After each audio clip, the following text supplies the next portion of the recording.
The number one marker of age that's most predictive is not what most people think it is. Like, oh, you can do that like weird Peter Attia thing. Oh, it's a VO2 max and over-exercising. What? No.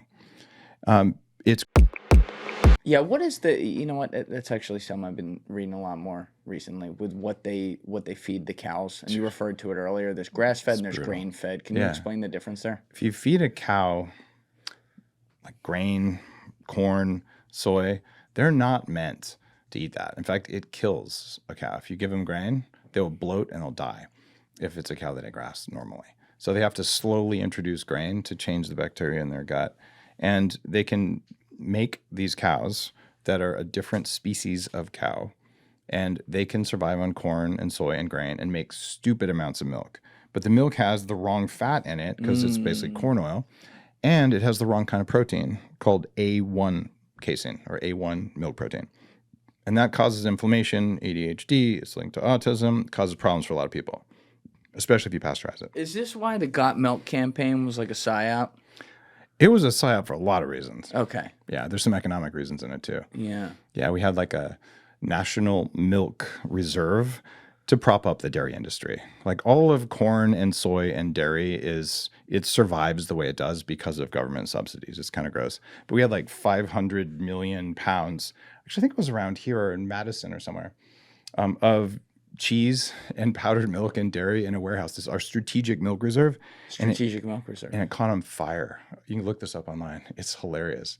Like there's these firefighters wading through 4 feet of melted cheese to try and fight the fire. Like it's the funniest shit I've ever seen. When was this? It's like in the 90s or something. It's really funny. He's like, everything's burning. Shit was hilarious. Yeah, so they melted all the cheese and butter. There's like literally a flood of butter like coming down the street. So how many decades have we been doing this? Like how far started back does post World this go? War II. Holy shit! So this is like 8 decades or something like that. Yeah, and it's all a money saver. Obviously, they're like, if we no, it's darker. You want to go conspiracy? You know what? You go wherever you want. All right, I don't shut things down here. So I am first and foremost. I believe in emergent behaviors. And when you study complex systems, if you take a simple rule and you repeat it an endless number of times, you get things that look complex and look planned, but they're not. Right? So that beautiful flower, there's like 3 small equations. You just repeat those over and over and it'll look like a flower or a piece of broccoli. So a lot of the natural structures that are beautiful are just basic math. And a guy named Stephen Wolfram proved that about 20 years ago. I'm familiar with him. Okay, yeah. It's like I think his book is called A New Kind of Math or something. Yeah, we're trying to get him in here. That's interesting. He's hard to get. Yes. He's just a very odd and, very smart human. He's a nocturnal guy, I heard. Oh, yeah. Like he locked himself in a closet for 2 years to write the book. Oh, I thought you were talking about another closet. Oh, no. That's just the guy who invented computers. Right. He was cool. He was cool, but he's long gone. So, all right, where were we? We were talking about all this cool stuff. All right, all the stuff that's in the milk. Yeah. So part of this is when profit is the motive, there will be billions of micro decisions made by generally good people. Some of them are those dumb people. Some of them are smart people. Some of them are evil people. But they align over time, kind of like which fish in the school of fish made it go there. None of them. It's just groupthink. Yeah, right. So this does happen and it's real and it can make really dark things happen. So I don't want to discount that. But when milk pasteurization was invented, something gnarly and nasty happened. They did the first study on rats. And the rats who got pasteurized milk had like half as many rat pups and they weren't as healthy. So, you know who Lord Rothschild is? I'm aware. Heard he's not the greatest guy. Yeah, he's only done 2 edicts publicly in his life. Edicts? Like we're getting real British written now. Instructions, like sending orders out to people. Right. One was around the creation of Israel, so that was an important thing for him. You talking about the Balfour Declaration, or I don't know if that was the name of it. I'd have to look it up. Okay, because that was addressed to him. No, this is one that came from him. So the other one was to say milk pasteurization will be the standard. And since then, have you seen this fucking crazy war on raw milk? I'm not that familiar with it. I know there are literally jackbooted FDA thugs going out and like busting up bottles of raw milk at farms for our own safety. Insane things. What's their logic besides for your safety? What are they claiming is bad about it? It's only for our safety. But they gotta make up a reason. Well, there could be listeria. A what? It could be spoiled milk, right? There could be bad bacteria in it. Yeah, if I leave the milk in the fucking fridge for a week, it's spoiled. What does that have to do with anything? That's a really good question. You can have other kinds of bacteria in raw milk, but bottom line is raw milk has been something that we've consumed for a very long period of time. And if you compare the risk of raw milk to the risk of the pharmaceutical industry, which provably kills about 500,000 or more people every year with basically drug side effects, there is no reason to spend any money on this. Put a sticker on there that says the government doesn't like raw milk, just like on cigarettes. The government says these are bad for you. Okay, thanks for letting me know. But the amount of effort that goes to just crushing raw milk, that is not something that I can figure out a reason for. Like there is something behind that. And I look at this guy who has an enormous amount of economic power behind the scenes, and he's only said, oh, look, if you feed pasteurized milk to people that are less fertile, these are the kind of people who really hate humans. Oh, that's what it does. That's a major side effect of it. Less fertile. Yep. And I'm not even saying this to be funny, okay? I'm just saying this like as something that's been noticed.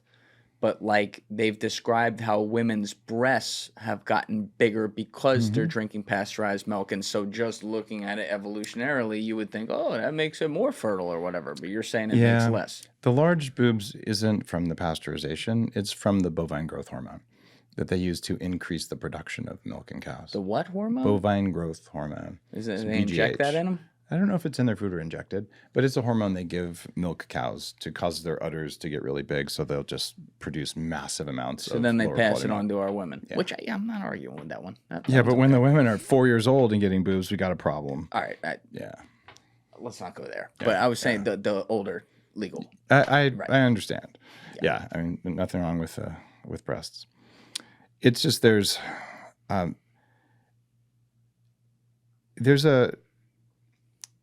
long list of things, mostly from the government and sometimes from big companies, that if you were to design a system to reduce human flourishing, to reduce fertility, they're all lined up in that way. You don't sound crazy saying that. My first book was actually called The Better Baby Book, and it's about fertility. Did you write that with your wife? You what? Did you write that with your wife at the time? I wrote maybe more than she did, but certainly she was a major part of it because she was infertile. Yeah. Right? I couldn't have kids. And she's a medical doctor. And so I said, we want to have kids. So I said, we can hack this. And we did. And it took 5 years to write that book. And I read so many papers and I went so deep on fertility. And what'd you do to hack? We changed everything. We got every food that had estrogen out of her diet.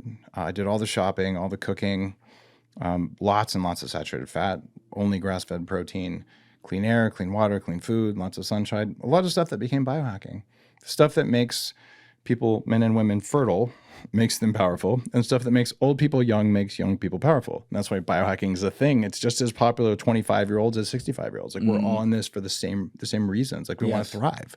That makes sense. And fertility is a major sign their health is working. And what I saw when I wrote this book is that our fertility rate is plummeting in an unprecedented way. When I wrote it, 1 in 8 people was having a hard time having kids. And it's much worse now. It's probably 1 in 4. Can we pull that data up, Joe? Yeah. You're 100% right. It's especially when you look at the average output too. Like Dave, if we just solve for, okay, I'm making up numbers before we have it. They were having 8 kids in 1930 versus, if it were 4 kids now, that would make sense because economically back then they're working on farms, they're putting them to work. But when it goes from like 8 to 1, that don't make sense. Well, going from 8 to 1 has a lot to do with economics. I made up those numbers, by the way, but we're going to pull them up. Yeah, it's something like that. So this happens around the world. As soon as you have enough food, enough money, and enough education, you don't need 8 kids. Because when everything is shitty, 2 of the 8 are going to die of childhood diseases. And we've conquered those, right? And then the rest of them are your insurance policy. Because your what? Your insurance policy. They're going to work the farm when you're too old. Like this is how it's always been. Yeah. Right. And, a couple of them might, get taken over by another tribe or take an arrow or something, but you'll have enough kids to take care of you when you're old. And this is how it works. Right. Law of averages. It's kind of dark to be human, but yes. Hey. So what happened though, in all of Europe and in North America is the birth rate and in China actually, it's far, far below replacement rate. So Elon is 100% right on this. We will have empty cities 20 years from now. The only thing that we can do is take our old people and make them young again, which is why I've written major books on longevity. I've been in that field for 25 years. And I've met guys, they were on my board. The guy was 88. His name was Mike. And he had more energy than I did when I was 28. He'd run circles with me, call me at 11:30 at night, all excited about stuff. His wife passed a few years later. He starts dating a 36-year-old Tantra teacher. Not because it was some weird sick money thing. They just legit fell in love because he was a young man in a body that had some miles on it, but it was a different thing. And I'm sure it was totally legit. Well, they both said it was, and I knew him pretty well. So I'm not saying that both didn't benefit, but all right, point made. I do not. I don't judge on that stuff, and I've also seen like weird economic things. It wasn't one of those. But regardless, if you're 88 and you can bring it, okay, there's something going on there, right? And we can reverse aging already today. We've already extended human life by 6.5 years. And we can measure whether what we're doing works. We couldn't do that 10 years ago. So it's entirely possible to take people in their 40s, 50s, 60s, 70s and give them another 50, 60, 70 years. My number, I can live to at least 180. And I've been super public about that. That's been your goal. Yeah, and I've been on all Nightline, all the national news talking about that. What made you pick that number? I would have said more than that, but no one would have believed it because getting the world to think about longevity has been something that's been happening for about 25 years. Yeah. I'm the third generation of longevity people working on that problem in modern history. You go way back to like ancient Ayurvedic practice and all. They had longevity stuff back then. All the Tantra stuff was about longevity, all of yoga, but let's consider that old. So all the new stuff. And if I'd have said 250, no one would have even believed it. So here's why 180 is real and achievable. Our current best is 120, right? There's someone alive who's 120 years old. Mm-hmm. She was born, let's see, she was born right around World War I. We fought. A little before, but we fought most of World War I with horses. We just had biplanes. We had no antibiotics. We couldn't spell DNA. Yeah. And digging trenches. Yeah. And, she made it to 120 with that. So someone born today with AI, PubMed, with electron microscopes, with all of the technology available, if we can't do 50% better than our current best, it's either because we're not trying. Or it's deliberate. Or maybe a comet hits the planet. Those are the only things. So 180, it's not even a big goal. It's just 50% better. And I have 130 years to do it. And look at the rate of change already. Joe, can you pull up a chart of the average U.S. let's do U.S.-centric, U.S. life expectancy over the past 50 years? Oh, that's a good one. Do over the last 100, it'll be more interesting. Last 100. Okay, cool. That's like a perplexity search using Google. Dude, you're just like my grandpa. So, yeah. Because the reason I'm bringing this up is because I know when I was a kid, this is great. So, and by the way, if you do that over the last 3 or 4 years, it went the wrong way. That's exactly right. So weird. I wonder what that could be. Right. It's probably because of carbon and because we're eating too much red meat. It could be those two things, Dave. You never know. That's what it is. You can't rule anything out. Yeah. But what I'm saying is when I was like in middle school, they would use, I remember the number was like 77. Yeah. And when I hear the number a lot now, it's right in that neighborhood. Mm-hmm. And this is now fast forward another decade. Yeah. And it's like it's 87 now. Why is it not changed? Why is it not at 100 or 95? It is moving. So in the early 1990s, if you were over 55, you were considered elderly. Right, AARP. And people would get pissed. And the number one marker of age that's most predictive is not what most people think it is. Like, oh, you can do that like weird Peter Attia thing. Oh, it's a VO2 max and over-exercising. No. It's grip strength. Grip strength is the age. Yeah. Let me see your hands. Let me see your the underside. What are you looking for? They're soft as fuck. What's going on here? There's no calluses on them. Yeah, that's because I know how to work out. Oh, shit. Okay. Enlighten me. I work out 20 minutes a week. Yeah, are you one of those guys that like wears like 4 No, gloves or anything? I literally work out 20 minutes a week using AI. You work out 20 minutes 20 a week minutes a using week. AI. I have a whole company that does that. And I'm like, dude, No, you're jacked. That's what I'm saying. You're looking good. and I'm 52. That's, At least yeah. if you believe the calendar. I don't Yeah, believe that well, you're anymore. 52 in human years and probably 41 and a half in actually biological years. Depending on what measure, that's about right. Right. Wow. So, look at me. So here's the thing. You can lift every single day, and I used to do that. Like I'm willing to do that. I love doing But that. let's see if you love it. That's different. But I have a lot of 9 companies. I got 2 teenagers and like a lot of stuff going on. You know, podcasts, everything. So I'm just hyper efficient. So I started 10 years ago something called Upgrade Labs under Arnold Schwarzenegger's office in Santa Monica. It's the first biohacking center. We use all this tech with AI to put a signal into your body to change. And then when it changes, we put the body in a state so it can rapidly adapt. And it takes most people about 40 minutes a week. What does this look like? Can you walk me through Sure. this? So we've got 9 locations open. It's a franchise. You can go to ownandupgradelabs.com and you can partner with me on it. So you come in. Yeah, the system though. We take 2 minutes. We gather 4,000 data points from a $30,000 medical device to figure out how's your body doing today. Bone density, where's the fat? Are your cells hydrated? Is there inflammation? All that kind of stuff. Right. We do that. And then we say, all right, when you're here, here's what to do for your goal. Now, your goal is probably muscle mass, or maybe it's longevity, or it's cognitive function, or it's managing stress. So different goals, different states, different paths through the tech. For cardio, this is my favorite one. Okay. I used to do 45 minutes of 15-degree treadmill every single day. Every day. It's a lot of brutal. time. Yeah. Well, if you do an hour spin class 5 days a week, that's a lot of time, right? Yeah. So you'd think you'd improve. After 2 months, what percentage improvement in VO2 max would you expect? I'll bet it's not great. 2%. Yeah. Well, if you do the AI thing that I'm talking about for 5 minutes 3 times a week, so 15 minutes a week, same amount of time as brushing your teeth, 12% improvement. 6 times better results. So it's in 15 minutes. customized though. We've got a heart rate on you and an AI algorithm tracking the amount of resistance, but you don't sweat. You don't need to change clothes to do it. And you're telling people based on what the system's reading what exercises they should be doing. This one actually, for cardio specifically, you're just on a bike. We're just manipulating what the bike does, and there's headphones telling you what to do. Wow.